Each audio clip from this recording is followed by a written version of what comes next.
Di padang tandus Najd, namanya pernah menggema Thulaihah bin Khuwailid, seorang lelaki kuat, pemberani, dan berpengaruh di kabilahnya. Namun kekuatan itu pernah menjerumuskannya. Di masa kekacauan setelah wafatnya Rasulullah, Thulaihah terperosok dalam kesombongannya sendiri, mengaku sebagai nabi. Suara bisikan ambisi menutupi cahaya kebenaran, dan ia pun memimpin kaumnya melawan pasukan kaum muslimin. Di perang Buzakhah ia terpukul kalah. Untuk pertama kalinya, ia melihat runtuhnya ilusi yang ia bangun. Thulaihah melarikan diri, bukan hanya dari medan perang, tapi dari dirinya yang tersesat. Hari-hari berlalu, dan di dalam sunyi hatinya mulai luluh. Ia menyadari betapa gelapnya jalan yang ia pilih. Hingga akhirnya, ia datang ke Madinah. Bukan sebagai musuh, bukan sebagai nabi palsu, tapi sebagai seorang hamba yang bertaubat.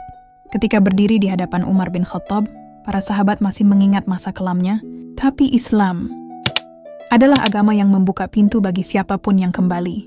Thulaihah pun diterima sebagai seorang muslim. Dan sejak hari itu, ia hanya membawa satu misi, menebus masa lalu. Di medan perang melawan Persia, keberaniannya kembali bersinar.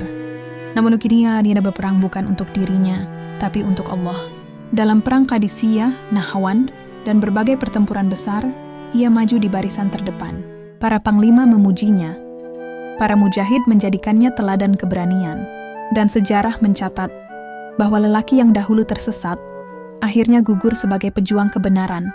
Thulaihah bin Khuwailid, kisah tentang jatuh sedalam-dalamnya, lalu bangkit setinggi-tingginya, karena yang terpenting bukan masa lalumu, tapi bagaimana engkau kembali kepada cahaya.